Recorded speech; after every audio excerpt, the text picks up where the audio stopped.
we have here the promise that we claim as Catholics, the power and authority of the Son of God handed on to Peter and also to those who surround him, because we see in the bishops the apostles, and we see in the Pope Peter. He has to be there. That's why, even though there might be bishops around, if they're not in union with Peter, they are somewhat at risk, because the promise is not given to them. However, we have to recognize that grace is at work. I'm thinking of the Eastern Bloc, where there was a split in 1054, but they carried on with the Holy Ghost in their midst, and they have the sacraments. But unity was lost, and it is the desire of that same Holy Ghost to bring that unity back to bear. It is a scandal that there should be two Easters celebrated, two dates. We have here a reference to what the Church is all about. It's getting people away from that place the Lord refers to here. Now, what? The actual original is Hades. What is Hades? It's an old word, pre-Christian, and it's the area of the shades, the underworld. If one looks at old literature, there's not all that much hope, really. A lot of them are thinking of some kind of hope in incarnation again, reincarnation. That's already out there in ancient philosophy.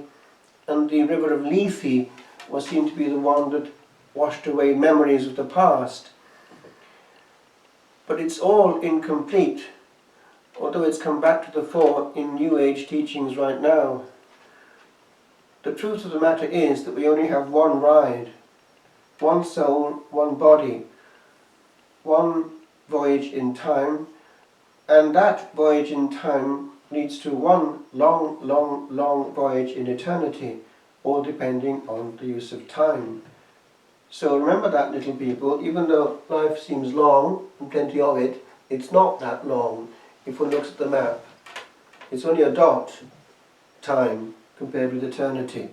All is relative. And that, by the way, one should think of at every tomb. One sees a dot. There are 2 points on a tomb, beginning and end of life. But there's another bit that we don't see, and that's the big bit. Now, with regard to Hades, it is something that one can't get away from, and the proof is down the road. If you ever get a chance to take them to Newgrange, do so. It's a voyage in the past. That was built 500 years, at least, before the pyramids. And it's well built. It hasn't leaked at all. It's perfectly built. And what they're doing in there is trying to have some kind of insurance policy against Hades. They don't know where they're going quite. But the brightest thing at that time was the sun. The sun. And all the life comes from the sun, in the sense that plants and energy comes from there. So it's the mission of the sun to give us life. But the sun is put there by Almighty God, and we can't get away from it, as they can't get away from it. The time is running out, and for them it was short. It was on average actually less than 40 years, a life on that time scale there, because they didn't live very long. They had no medicine. So it was ever present. And what they were trying to do there was, on the night when the sun starts to get more powerful against over the dark, they had this ceremony in which they captured the light, and it works perfectly when the sun comes out on the 21st of December. It comes to this shaft, and it's perfect. I don't know how they did it. It's well calculated. It works every time when the sun is out on that day, and for a few more days afterwards it works as well. And it hits this wall. And what they did was, they used to burn the dead and put the ashes there to catch that ray of conquering light, hoping for the best. It was all a great insurance policy, hoping that something would happen, and that's where they left them. A mystery, the shades. Now, just the other day, we had a conference here, didn't we? We looked into the down under area. And we asked what was down there. And you happened to know things which I was surprised to know. You knew that there had been this drilling in Siberia in the 80s, way, way, way into the depth of the earth, as far as one could go. And you knew exactly what happened. They had drilled and drilled and drilled there with very good tools, ultra-modern, and they were going down and down and down and down and down into the crust of the earth until they got to one point. And do you remember what happened there when they got to a certain point?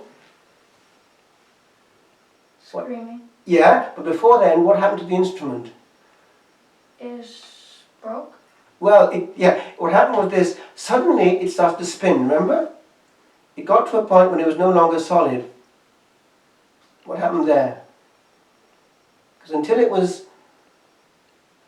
changed, the drill had a job to go. It was drilling and drilling and drilling against solid rock. And then suddenly, what happened? It hit lava. It hit lava, that's it. So it was a free fall then, and it whizzed around, and because they had these very sensitive instruments to listen to what was going on there, to hear the tectonic plates, all the movements of the earth, trying to detect everything, it picked up that which you just said. It had got to another realm, and it picked up this awful, awful howling, screaming, and then it stopped after 30 seconds, because why? It burnt. It burnt. It was down into the lava, so the whole thing burnt. But it was able to record that for 30 seconds before it just burnt out. And it's there. It's on the archives. It actually got as far as the BBC. So it's on the Sound Archives of Humanity, and it's on YouTube, what they heard for 30 seconds, and it's nobody's business. So that was, if you like, Hades, the realm of the shades.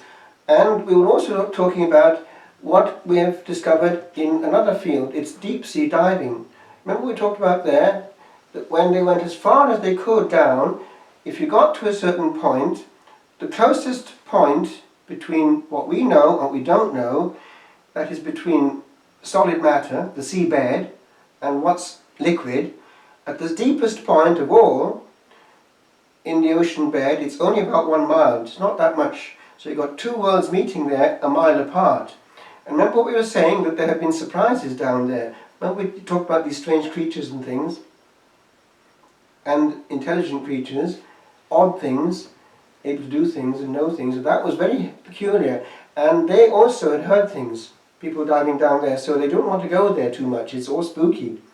So all that to say that it's a world we don't know, but it's something we can't avoid, and people try to avoid it.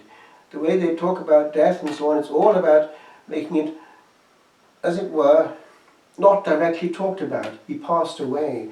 And in Britain they put them in plastic bags, not allowed to see the dead. It's very different in Britain. And so it's all gently brushed aside.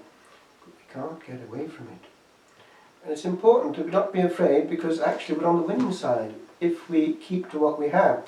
And we had just the other day our first confession, so it's important to hang on to that and not to miss the grace, because we've only got one chance. Now, you little people in a state of grace, never ever lose it. Never consent to sin. Never go against your conscience. Why?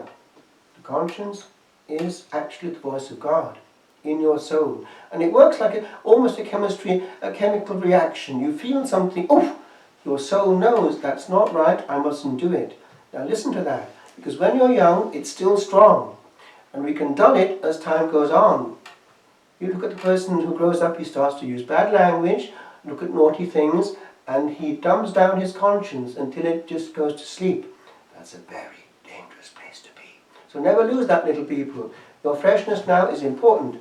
Remember now, we're right here in the presence of the angels. We can't see them, they're right there. But you must keep your purity just like them.